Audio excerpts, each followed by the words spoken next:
Welcome to the Dragon Soul Breakdown series. These breakdowns will give you a detailed insight into the Dragon Soul 10-man heroic encounters. In this video, I'll break down the Hagara fight so that you have the tools to get the fight done.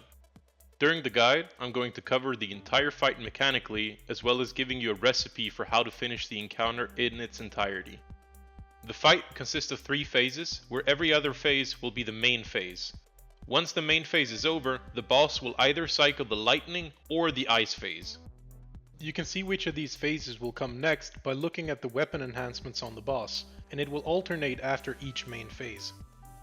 During the main phase, your melees will stack behind the boss, while ranged and healers are loosely spread to handle all the mechanics during the main phase. I would recommend a composition of 1 tank, 2 to 3 healers, and about 6 to 7 DPS for early progression.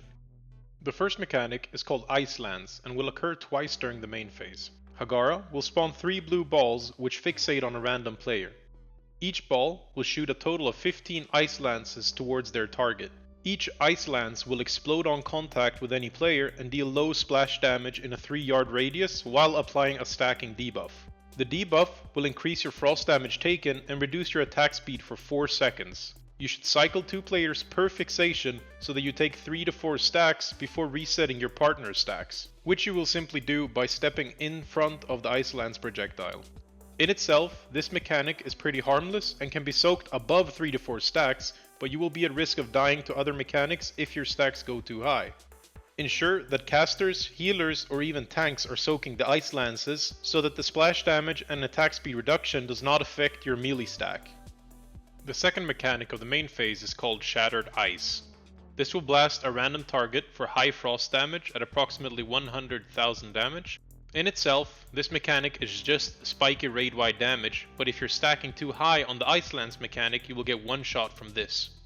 It will usually target a player which is in front of the boss, so moving the boss towards a certain direction will allow for the tank to take the hits. Also, you can use grounding totems to soak this mechanic. The third important mechanic is called Focused Assault and should only occur 3 times per main phase.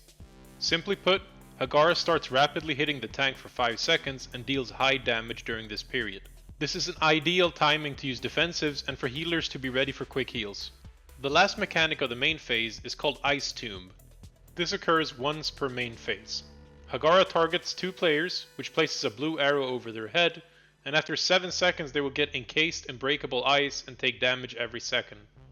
When you're targeted, make sure to run to Hagara and stack under her so that the tombs can quickly be cleaved down. After roughly 50 seconds in the main phase, you'll be prompted with either an ice phase or a lightning phase. We'll start by looking into the lightning phase.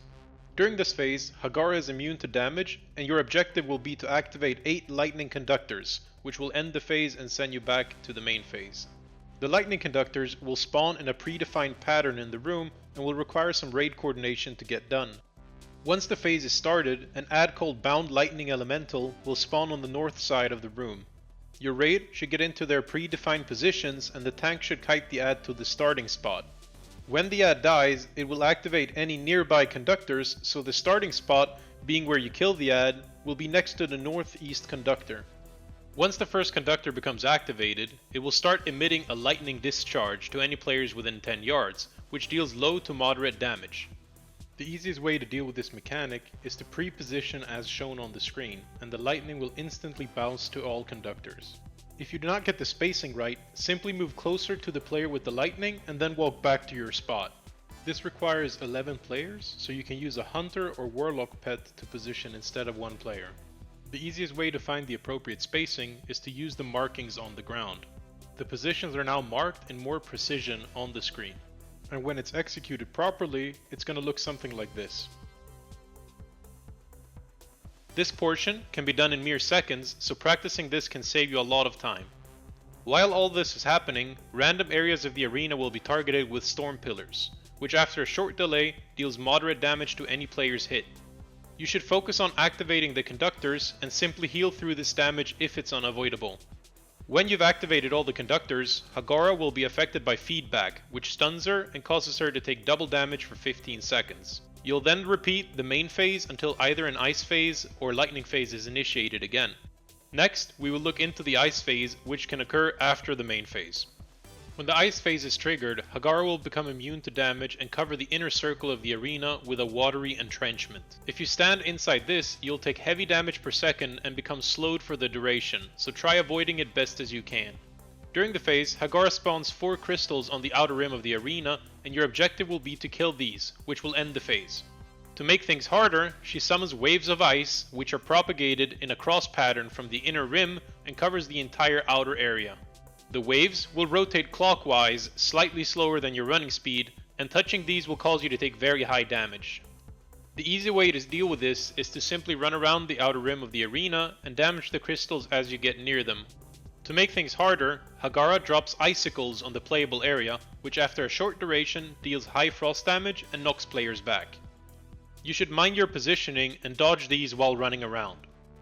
Finally, Hagara also places a debuff on a random player called Frostflake every 5 seconds. The debuff is dispellable and slows the players with gradual increase. Once it's removed, it drops a puddle on the ground which hurts.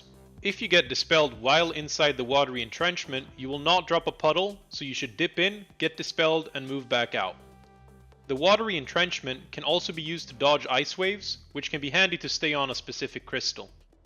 Once the 4 crystals are dead, Hagara will once again get debuffed with feedback, stunning her and taking double damage for 15 seconds. You should repeat these cycles until the boss is dead. And that wraps up the Hagara 10-man heroic guide. I want to thank you all for your continued support during the last couple of months. I'm going to continue uploading and refining my Dragon Soul guides for the upcoming months, after which I will switch focus to mob content, so make sure to drop a subscription so you don't miss out. You should leave a like if you enjoyed the video and comment if you have requests for future guides. See y'all next time.